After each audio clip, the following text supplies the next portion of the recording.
Olá, tudo bem? Para você que nos acompanha, nós traremos hoje um tema muito importante e um debate no Colégio FAG em relação ao apoio da família e a escola e a parceria que está envolvida entre todos os envolvidos em relação à aprendizagem. Hoje eu tenho o prazer de estar aqui com pais do Colégio FAG que farão esse debate aí com a gente sobre a tarefa, acompanhamento escolar e como isso tem dado resultado positivo na escola, né? Hoje nós falamos então de temas que muitos pais entendem que algumas responsabilidades, como tarefa e aprendizagem, é apenas da escola. Será que somente é da escola? Será que o pai tem envolvimento nisso, né? Quem está envolvido nesse processo? Então, eu vou pedir a vocês que se apresentem, né, para que quem estiver nos assistindo conheçam vocês, falem que série o filho de vocês estudam e qual que é a idade deles que estão nesse ano, tá? Vamos começar por aqui. Carlos. Boa tarde a todos. Meu nome é Carlos Eduardo de Lima Júnior. Eu sou engenheiro agrônomo. Eu tenho 3 filhas estudando aqui na escola. Ambas são Marias, as 3 Marias. 2 estão no 8º ano e uma está ainda no infantil. Isso aí, 3 Marias. 3 Marias. Isso aí. Bem-vindo, Carlos. Muito obrigado. Paulo. Boa tarde a todos. Meu nome é Paulo César de Oliveira. Eu sou corretor de seguros. Sou pai do Arthur Rocha de Oliveira. Ele está no 3º ano B do ensino médio. Ensino médio. Está encerrando aí esse ciclo do ensino médio, né? Isso aí. Quantos anos, Paulo, você... O Arthur, ele vai fazer 18 em janeiro. Ele tem 17 atualmente, né? Mas de FAG ele já tem alguns anos. Eu sei que é de uma das famílias bem antigas, né? Tem alguns da escola, anos, né? Bem pequenininho. Então tá bom, Paulo, seja muito bem-vindo. Muito obrigado. Lohana. Olá, boa tarde. Me chamo Lohana, sou mãe da Rafaela e da Manuela. As duas do Fundamental 1, a Rafa do 5º A Manuela do 2º F. Legal, então. 2º F E o 5º ano A. E o 5º. Tem 2... No mesmo segmento? Isso, no Fundamental 1. Ah, entendi. Então vamos lá, gente. Para a gente começar esse bate-papo, eu farei algumas perguntas, alguns levantamentos e a gente vai conversando sobre isso, tá bom? Vamos lá. Vocês acompanham uma rotina escolar dos filhos de vocês todos os dias ou quando aparece algum problema? Quando vocês perceberam que o acompanhamento da família faz a diferença? Né? Já aconteceu de vocês descobrirem alguma dificuldade nesse processo aí ou não? Bom, eu vou começar aí o início. O acompanhamento da família é importante demais, né, perante os nossos filhos na escola. Eu acho que não só eu, mas como todos os pais que estão aqui, acompanham os filhos, claro, não 100%, mas sempre quando dá, né, buscando os filhos na escola, na hora que entra no carro perguntando como é que foi a aula, qual a dificuldade que tiveram no dia, como estão os amigos, né? E esse processo é até o decorrer dentro de casa, né? A matéria está feita, a lição está feita, vai ter prova, como é que está a situação de ensino, né? Acho que isso incorpora tanto nós pais como os alunos, né? Nossos filhos, claro, perante a escola. Então, acho que isso faz parte um pouco do nosso envolvimento também diretamente com eles, né? Isso é de grande valia e valioso para nós, escola, e também para os filhos de vocês, né? Como é que funciona isso, Paulo, lá no ensino médio, terceirão, pré-vestibular, quase formando a educação básica com um pezinho na graduação? Como é que isso tem sido vivenciado na família de vocês? Tem que acompanhar? Não tem que acompanhar? Ele vai sozinho? Como é que funciona isso lá? Então, eu tenho o mesmo ponto de vista o acompanhamento da família é importantíssimo no processo escolar da criança, né? Do adolescente também, né? Mesmo estando no ensino médio, está aí na reta final do ensino médio, né? A gente sempre está acompanhando, a gente tem um aplicativo do colégio FAG, onde é que tem um boletim, né? A gente abre ali. Quando saem as notas, o coração bate mais forte. Quando saem as notas, tem aquelas 3 coluninhas lá, né? Que é a prova, o trabalho e... Simulado. A prova, simulado e trabalho, né? Então, assim, a gente está sempre acompanhando e desde antes do ensino médio. Eu acho que é importantíssimo e eu acredito, assim, que traz uma confiabilidade também, uma segurança para a criança, né? Saber que tem os pais ali do lado, no que precisar. Eu não digo realizar as tarefas para eles, né? Mas acompanhar, cobrar, tem tarefa hoje, não tem, né? Enfim. É verdade.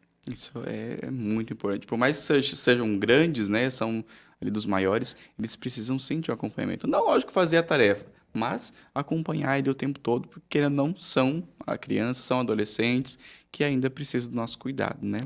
Lohana, você que tem, talvez os teus sejam um pouquinho mais pequenos que o do Paulo e do Carlos, né? Como é que funciona para você essa realidade? Assim, a Rafa, ela estuda no período da manhã. É uma em cada período. Aí a mesma coisa, eu pego ela assim, o tempo mais valioso que eu tenho com ela é da hora que eu pego ela aqui na escola até ela chegar em casa. É ali que eu peço para ela tudo o que aconteceu, o que tem de tarefa. Que nessa semana teve um trabalho de inglês, ela não conseguiu fazer uma questão porque não sabia, ela não sabia responder no trabalho. Aí a gente tenta ir atrás para ver onde que está o problema, tentar resolver, ver se ela entendeu aquele conteúdo. E assim, é nesse momento que eu saio da escola e a gente conversa. Ela fala tudo para mim, aí chega depois em casa, é o momento dela fazer as tarefas dela. A Rafa já faz tranquilo as tarefas dela. Assim, chega no final do dia, ela, mãe, esse eu não consegui, esse eu também não consegui, aí eu ajudo ela. Agora, a minha pequena também, eu já pego ela no final da tarde e eu nem preciso também pedir nada. Ela já vai falando, Já falando, tem essa falando. autonomia de ir sozinha. Isso, aham. Que legal. E também já vai contando tudo o que aconteceu. No começo da pré-escola, que ela iniciou, né, ali na escola, qual que foi a tua intervenção aí no estudo em casa? Você teve que mediar a orientação? Como é que... Assim, no início, assim, sempre a gente tem que estar do lado, né? Ajudando ela nas atividades. Até a Manu, que está no segundo ano F, eu ainda auxilio ela no estudo das provas, nos trabalhos, nas tarefas. Mas eu vejo, assim, que a cada mês que passa, ela desenvolve melhor. Tá querendo cada vez mais fazer sozinha. E Tendo mais autonomia, mais né? autonomia. Eu trouxe alguns pontos aqui para a gente conversar também. Muito hoje se fala sobre a saúde emocional dos estudantes, né? É um tema muito relevante. E aí até trouxe como pauta para a gente conversar o apoio emocional, né? Esse apoio emocional que você traz, o apoio que vocês dão em casa, dá o apoio emocional que é necessário, a segurança para aprender, porque a criança, num ambiente que não é seguro, a tendência é não aprender de forma adequada, né? Não aprender de forma produtiva. Então, isso é muito importante. E uma coisa que a gente sempre conversa, eu acho que talvez o Paulo, talvez o Carlos já teve essa conversa comigo sobre rotina de estudos, né? E que você trouxe agora que tem um horário para isso, um horário para aquilo. Então, a rotina de estudos todos os dias, ela é muito importante nesse processo, né? Quando tem a dificuldade de aprendizagem ou não, aquele aluno que é típico ou atípico, enfim, tem essa dificuldade e o grande pulo do gato realmente é a rotina de estudos. E aí que você, pai, consegue identificar a dificuldade ou não da sua criança, né? Assim, ano passado a Rafa me trouxe que ela, mãe, não entendi esse conteúdo de matemática. Aí eu falei, não, pera lá, né? Matemática a gente não pode pular e deixar aquilo sem entender, senão depois vira uma bola de neve. Cheguei para a coordenadora, para a Jéssica, falei, Jéssica, ela não está entendendo isso. Ela pode vir na monitoria para ver se consegue pegar esse conteúdo e entender. Aí a Jéssica fez diferente, ela conversou ali com a prof de matemática, Explicou de novo. Explicou de novo na sala, que ela falou assim, às vezes não é uma dúvida só da Rafaela, né? Sim. Era um conteúdo diferente, daí a prof explicou de novo, uma E ela manhã, conseguiu. e deu tudo certo. E eu já estava preocupada que o meu jeito de explicar, ela também não estava entendendo. Daí eu falei assim, não, vou ter que levar para a escola, né? E deu tudo certo. Aí a prof de matemática refez essa revisão com eles daquele conteúdo. E deu tudo certo. E deu tudo certo. Por isso que essa troca entre família e escola é importantíssima, né? Então, a escola não é só para cobrar, não é só para exigir do pai, da mãe, mas sim dar o apoio necessário, né? A gente tem monitorias que, caso precise, a gente está aí. Com os pequenos é muito mais direcionado e muito mais comandado pela professora que estará ali na monitoria. Com os grandes já muda um pouquinho, né? Talvez lá do ensino médio, ele já tem essa autonomia de saber o que ele não sabe e trazer essa demanda para o professor, né? Então, assim, o professor está ali, ele vem, procura e conversa diretamente. Professor, tem dificuldade nesse cálculo. Ele vem, sana a dificuldade e vai para casa. Então, é um pouquinho mais de autonomia que vai criando aí, né? Então, e essa parceria é bem importante. O que me leva a outra pergunta. O que mais dificulta o acompanhamento em casa hoje, na opinião de vocês? Quais Olha, dificuldades? E aí eu pontuo. É a falta de tempo? É o cansaço? A dificuldade para ajudar as matérias, talvez, do pai? Olha, não sei matemática e então tenho dificuldade para ajudar nisso? É a falta de interesse da própria criança, às vezes? Qual que é a dificuldade que vocês entendam que às vezes pode acontecer? olha, eu acredito que seja As os quatro quatro juntas. itens que você colocou é uma dificuldade que não só eu, como todos passam aí, que tem a vida corrida, trabalho, né? Hoje em dia a gente sabe que o serviço cada vez é muito mais dinâmico nosso, né? Ao mesmo tempo que você tem que estar num serviço, tem que estar na escola pegando seu filho, tem que estar respondendo o WhatsApp de um cliente e várias situações, né? Então, assim, eu vejo que a maior dificuldade que eu, pelo menos, tenho hoje, eu e minha família lá, primeiro, a falta de tempo, tá? Pelo nosso serviço, que é muito corrido. Essa é a primeira alternativa nossa. Cansaço, ele é relativo, né? Você pode estar cansaço corporal, mas mental talvez você não esteja para poder ensinar o seu filho. E isso é uma coisa que a gente Ou o deixa por inverso, último. né? É, o inverso. O cansaço você tem que sobressair cada vez mais, bater de frente, porque você tem que ensinar. É o seu filho, né? A gente tem que tentar quebrar algumas barreiras para também seu filho também não ir mal numa prova ali, ou até um trabalho que ele esteja precisando de um auxílio dos pais, né? Outro tema qualquer, dificuldade de... A dificuldade com as matérias, né? Eu, pai, não tenho propriedade sobre tal matéria e talvez tenha dificuldade para entender e para ajudar ele em casa com a tarefa, por exemplo. Embora ele já deva ter tido isso em sala, a explicação prévia com o professor, né? Então, nenhuma tarefa vai para casa, por exemplo, sem ter sido explicada antes. Então, eu tenho essa dificuldade também em casa com o pai. O meu filho esqueceu. Nossa, também não sei, né? Existe isso também. Eu vejo que, no caso das minhas filhas, elas têm um pouco de falta de interesse de estudar. Entendeu? Elas estão na escola, se elas vêm, elas são comprometidas, mas acho que falta aquele interesse de querer pegar mais a fundo. Talvez uma conversa alheia ali com os amigos, tal, tá um pouco se importando, né? Pela idade também, né? A gente sabe que o adolescente hoje é muito mais elétrico do que antes. Mas aí, em casa, eu pegando com elas e acompanhando as matérias, ela se torna um pouco mais interessada.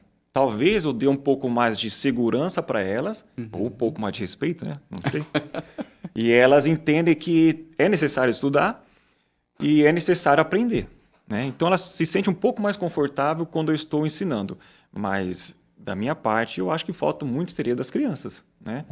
Não a culpa não é da escola, é das próprias crianças que às vezes ficam muito avoadas, celular, e a vida delas também é muito ativa, né? E falta esse interesse. E acho que se elas pegarem para estudar pelo menos 1, 2 horas por dia ali, não vai perder tempo nenhum, né? Talvez esse interesse comece a aumentar e logo mais os pais talvez nem precisam participar do estudo, né? Mas isso aí é muito relevante de cada família e cada filho. É um processo que cada família tem que passar, Exatamente. né? É um processo que cada um segue aí na sua rotina, na sua vivência. E, querendo ou não, é um caminho que a própria criança precisa traçar, né? Exato. Eu vejo assim que volta o tema inicial ali, né? A presença da família. Meu caso do Arthur, meu filho, ele tem 17 anos, né? E tem um vilão nessa história, nesses 4 itens aí, que é o celular, né? Porque existe uma dependência muito grande, eles estão dentro do celular e alguns não vão sair mais.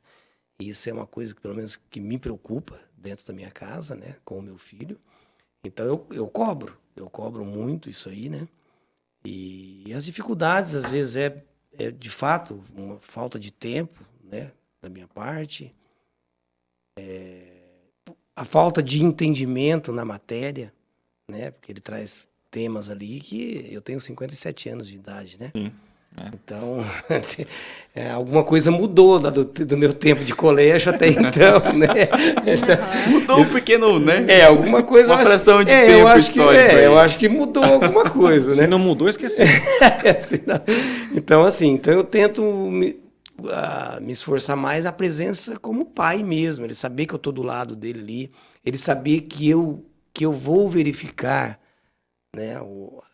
Como eu falei no início da minha conversa, eu tenho o aplicativo do colégio. Ele sabe que eu vou verificar as notas dele após a realização das provas, entendeu? Ele sabe disso, porque eu verifico e mostro, né? Então eu vejo assim como uma responsabilidade que foi me dada como pai e eu preciso, dentro da minha agenda, de um contexto, né, disponibilizar um tempo para esse zelo com esse menino, sabe? Eu preciso sentir o cheiro dele. O pai precisa saber o cheiro do filho. O pai precisa saber o cheiro do filho. Isso é legal. Então eu me esforço muito nisso, sabe? E ele tem 17 anos, vai fazer 18. Né? Então é dessa forma, penso assim. E essa questão emocional, como a Lohana disse mais anteriormente, né? É importante esse sentir o cheiro. Eu gostei da tua colocação, porque é pai e mãe, né? É afeto, é carinho, além de todas as responsabilidades que a gente tem, de educar, de cobrar, de fazer tudo, é o afeto.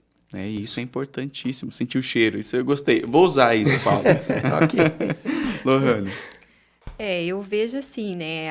A gente não pode viver em regras, né? Porque isso vai deixando a criança meio desconfortável.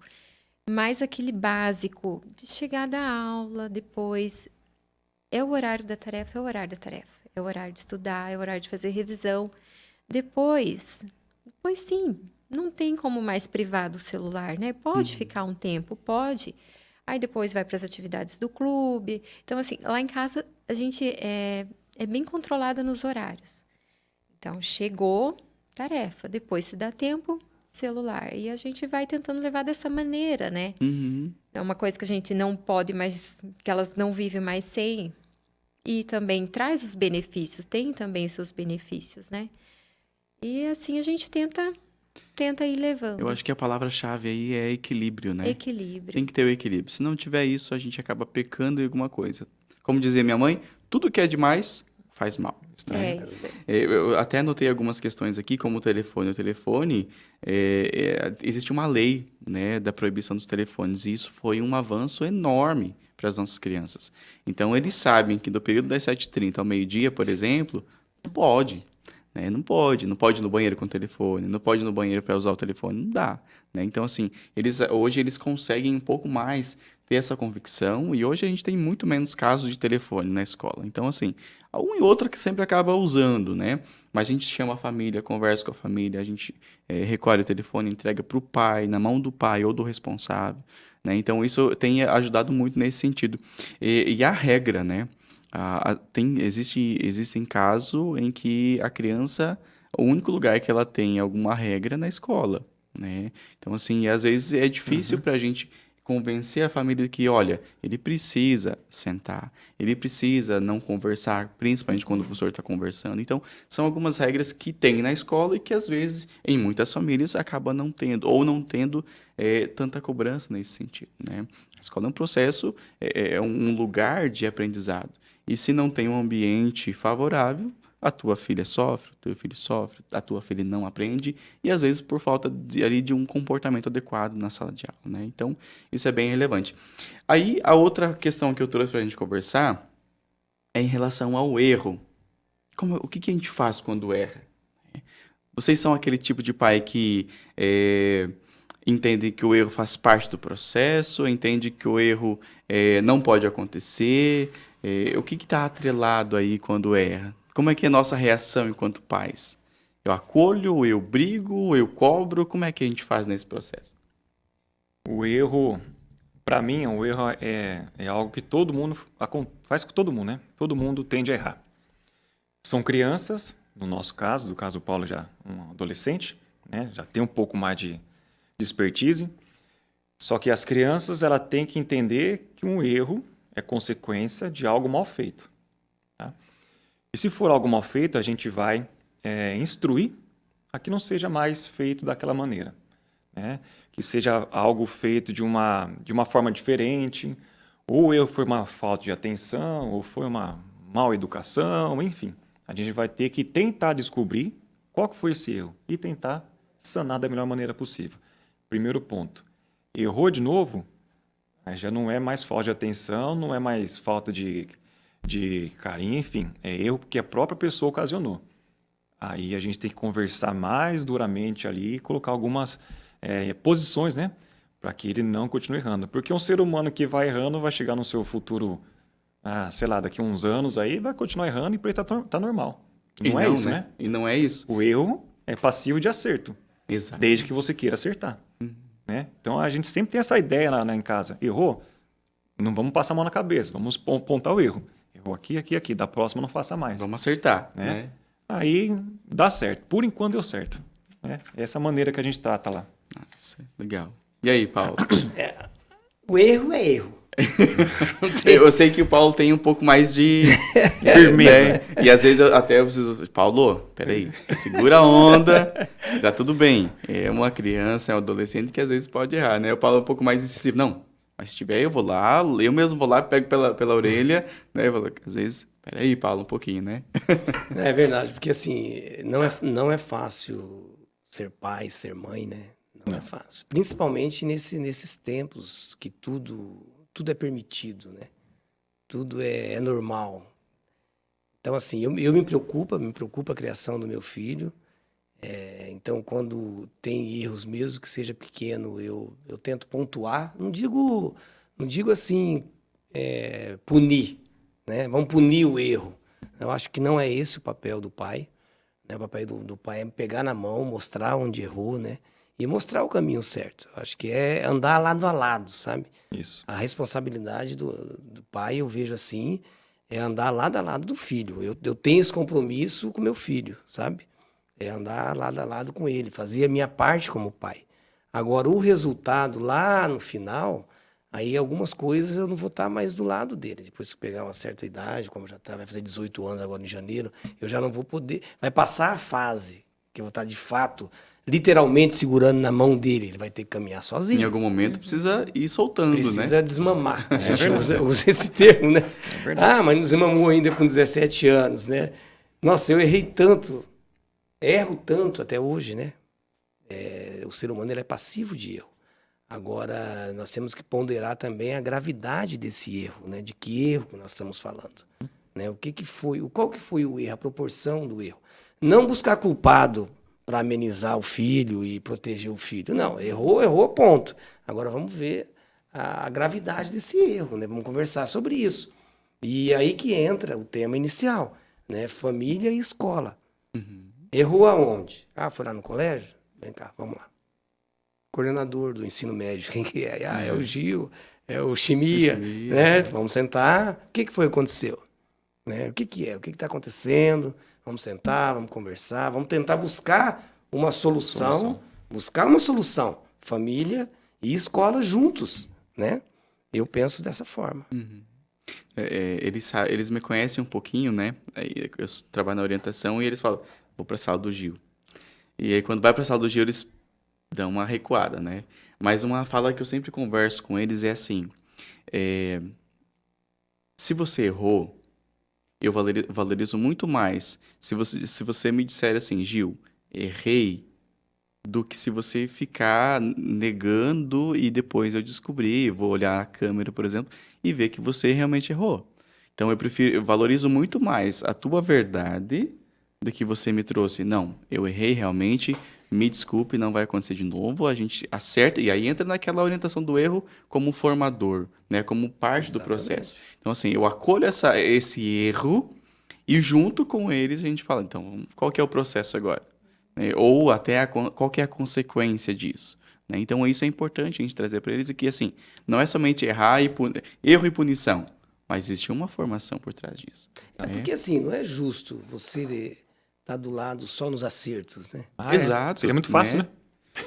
Ele precisa ter a confiança, se acontecer de fato o erro, ele chegar e falar, pai, putz, deu ruim, cara. Deu ruim. Não, e saibam que, assim, eu principalmente falo por mim, eu valorizo muito essa cultura de reconhecer o erro. né? E isso é valioso, porque numa cultura que a gente vive de não fui eu, o culpado é o outro, o utilitarismo aí entrelaçado com todas essas relações, não fui eu, é o outro, a culpa não é minha, eu sempre pondero com eles.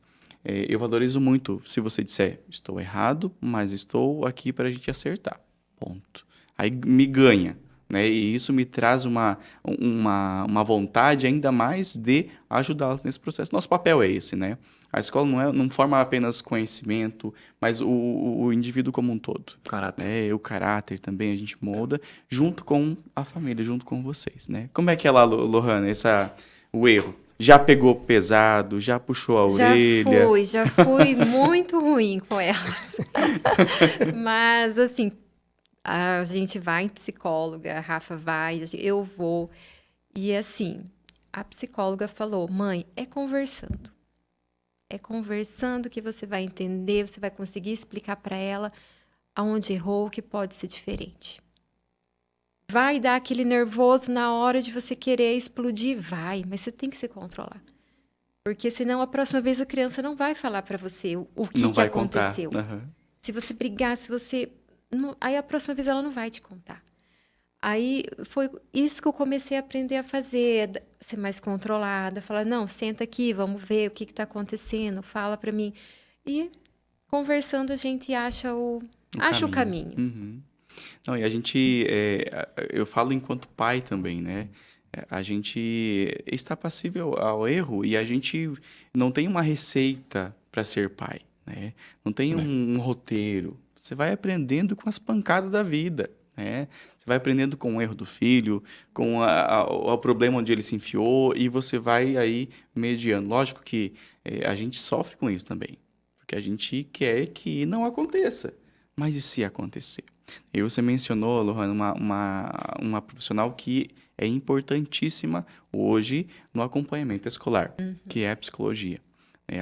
Eu tenho conversado com os meus pares ali de que o trabalho pedagógico hoje está muito associado ao trabalho do psicólogo, né? Então, assim, a ansiedade, a depressão, a automedicação ou até mesmo grandes medicações aí sendo usadas pelas crianças. Então, a gente precisa de uma mediação de um profissional de fora, né? Igual a gente como costuma comumente dizer, santo de casa não faz milagre, né? Talvez a minha orientação não funcione, mas a orientação de quem está de fora funciona. E às vezes o problema não está apenas na criança, mas também no contexto familiar que está inserido, né? Por isso a importância e a relevância do profissional psicólogo aí nesse contexto, né? O que me leva a outra pergunta, né, de lei, né? Qual é o papel da escola? Qual é o papel da família no processo de aprendizagem? O que a escola faz? O que a família faz? Eu vejo assim, né? A escola é ensinar, orientar. E a gente, como família, também é estar junto, na mesma linha, no mesmo pensamento. E os dois caminhando na mesma direção tem muito certo. Tem para a criança só ir para frente. De mãos dadas, De né? mãos dadas. Sozinho não vai. Se a escola propõe aquilo e em casa não der continuidade àquele processo, aí eu vejo que a criança se perde às vezes, né? Uhum. Então, se a escola orienta dessa maneira e em casa vai também do mesmo lado, a criança ganha muito com isso. Muito, muito. Com certeza. É isso, É isso, né? Eu acho que arrumar o mesmo, trilhar o mesmo acordo, né? o mesmo caminho, né? Porque se tem as orientações do colégio, eu como pai não posso dizer, não tem necessidade de... Para que ir de uniforme no colégio? Não tem necessidade, vai com a camisa que você quiser, para que ir de uniforme, né? Se é para ir de uniforme, de manhãzinha, a hora que ela acorda, né? Arthur, cadê a camisa do colégio? Ah, não, que hoje eu vou assim. Mas não é para ir assim.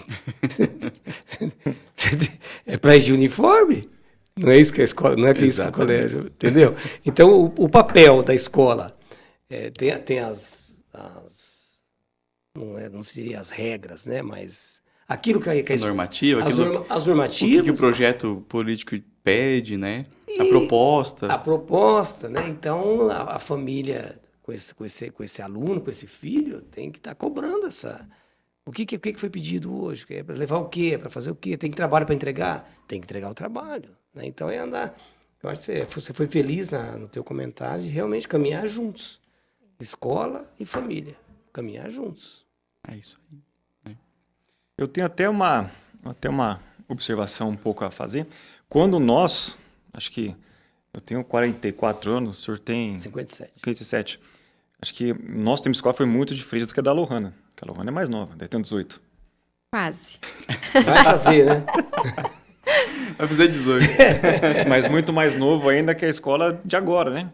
Então, nós íamos para a escola principalmente para aprender, né? Segundo, para criar caráter, certo? Nós tínhamos nossas professoras que, para mim, eram como fosse as rainhas. Deuses, né? Deuses, que elas eram... Detentoras do... Rapaz, elas me ensinavam a gente, fizesse coisa errada, ela, naquela época, né? Elas toravam o pau mesmo.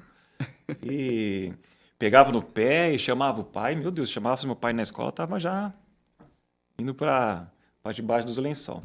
Então, assim, o que eu aprendi na escola? Que eu vejo que o que a escola favorece é um caráter para a pessoa, para o caminho certo, que é o estudo, né? Respeitar os mais velhos, que são os professores, que nos dão o ensinamento, e respeitar o amigo, indiferente da diferença que ele tenha. O amigo é de poder financeiro menor que eu, maior que eu, ou ele é de outra raça, enfim. Né? Tem que respeitar. Porque se você está da escola e ir para o mundo fora da escola, o mundo de serviço, de trabalho, é muito pior. E se você não tiver esse conhecimento e esse respeito, na escola, você não vai respeitar ninguém no seu trabalho. Então, que nem o Paulo falou, cara, você tem que ir no uniforme, não é a camisa que é, você tem que ir com aquele uniforme. Você vai chegar no serviço, o seu chefe vai pedir para fazer uma coisa, vai falar que não vai fazer? Ou não vai com o uniforme da Ou não empresa. vai com o uniforme, né? ou não vai levar o material. Ou Não, chega atrasado na empresa, né? tem que respeitar, porque não é que ele é o seu superior, mas ele também é uma pessoa que sabe mais que você. Né? Os professores sabem mais que a gente, né? Senão não teria professor. Então, é assim, respeito, caráter na pessoa e a família, cara, tem que apoiar. E tudo que a escola fizer, nós temos que estar do lado. Porque a escola não está lá para prejudicar um filho, né? Ela está para colocar o filho no mundo e ele viver a vida. Todos temos o mesmo objetivo. Ver Exato. formados, humanizados, né? E criados aí para que futuramente ali na sociedade, no seu trabalho, na sua família, sejam homens de responsabilidade, mulheres, né? Pessoas que, boas. Pessoas boas que venham a somar no mundo, né? Eu costumo dizer que no mundo já tem gente ruim demais. Uhum. Então a gente precisa nadar contra Pessoas essa boas. corrente, né? Para a gente finalizando o nosso bate-papo, qual é o conselho que vocês deixariam para os pais que hoje se encontram com dificuldades em casa, de rotina, de estudo, qual que é o que vocês deixariam de mensagem para os pais que têm essa dificuldade hoje? Bom, é muito simples, né? Abraçar seu filho na hora que ele sai da escola, né? Que nem a gente falou, conversando, perguntando o que aconteceu. Levar seu filho para a escola, né? Sempre que possível, para entender que o caminho que o pai está levando, ou a mãe, é o melhor caminho possível, tá? E andar junto com a escola, como a gente conversou o debate inteiro aqui. Sempre estar presente, sempre que possível. A gente sabe que a vida de alguns é muito corrida, a vida de outros talvez não seja, mas sempre que possível estar de frente com as interações da escola. Um acampamento, uma festa junina, uma dança, um esporte. Então, os pais têm que acompanhar. Né? Eu acho muito legal porque o filho vai querer se mostrar para o pai. Ó, pai, como eu estou bonita hoje, vestida, como eu fui bem no esporte, né? Fui mal no esporte, mas o pai está lá para acalentar, o pai, a mãe, que eu digo. Então, assim, esteja bem presente com o seu filho. Passa rápido, o Paulo pode falar e já está quase acabando. É sofrido, é doído, mas a gente, além dos filhos aprender, nós também aprendemos junto. É isso aí, né? Paulo, qual que é a tua mensagem para quem nos assistirá? É caminhar juntos. Pegar na mão do filho e estar juntos. Não deixar ele se perder. Porque existem muitos caminhos para se perder um adolescente, sabe? Então, essa presença da família Eu acho que é indispensável. Pegar a agenda ali, os pais, buscar dentro das correrias que todo mundo tem mesmo, né? Todo mundo tem que trabalhar, todo mundo tem que... Mas acha um cantinho na agenda ali, abraça essa criança, pega na mão dela. E depois pode não alcançar a mão dela depois. Então, Exatamente. fazer Se você não segura a mão do teu filho, alguém vai segurar. faça isso Exato. a tempo, sabe? Então, às vezes, você deixa de perder como você diz assim, de repente, vou perder tempo, né, agora com essa criança. E não é, na verdade, não é perder tempo, né? Às vezes você pode perder muito mais tempo lá na frente, correndo atrás dessas crianças. Exatamente. Evita dor de cabeça. Evita dor de cabeça. Então, eu vejo dessa forma, sabe? Disponibilizar tempo para essa criança. Ela sentir que realmente a família está do lado dela, sabe? É isso que vai dar segurança, é isso que vai dar confiança, até mesmo no erro, né? A hora que acontecer, quando nós falamos sobre o erro, ela ter um lugar, ela ter um porto seguro que ela sabe que ela pode chegar e falar, bom, aqui eu vou ser acolhido, né? Exatamente. Exatamente. Porque o erro, ele vai acontecer. Uhum. Tá? Então, essa seria a minha mensagem, né? Pega na mão do seu filho. Sente o cheiro dele. Sente o cheiro Sente dele. o cheiro. Você tem que saber o cheiro do teu filho. Exato. Lu, As palavras deles aí colocaram tudo, né? É saber ouvir a criança. Às vezes a gente tá com aquela cabeça ali a mil, e a criança começa papapá, mas você tem que parar, você tem que ouvir, você tem que saber responder ela com aquelas palavras certas. É o conversar, é o saber escutar que elas trazem tudo pra gente. A gente daí tem que saber o retorno que a gente tem que dar para elas. Exatamente, né? E finalizando esse debate, então, essa conversa gostosa que talvez duraria muito tempo, né? Quando a escola e a família se dão as mãos ali, se abraçam e caminham junto, a formação humana acontece.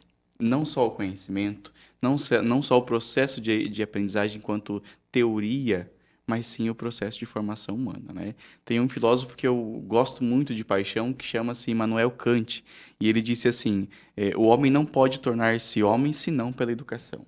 Então, a educação está intrínseca ali dentro da vivência, da relação humana, e sem ela, o homem não se torna homem. Senão, né, não existiria regra, não existiria, enfim, informação para isso, e a educação está aí para isso, tá?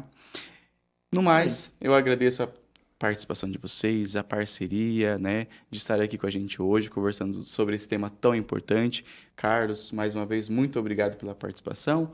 Paulo também e a Lohane também. Obrigado. E para você que nos assiste e tiver algum tema que gostaria de conversar com a gente, com a escola, e sobre outras questões também, a gente fica aberto às sugestões. Nós ficamos por aqui agora e até um próximo encontro.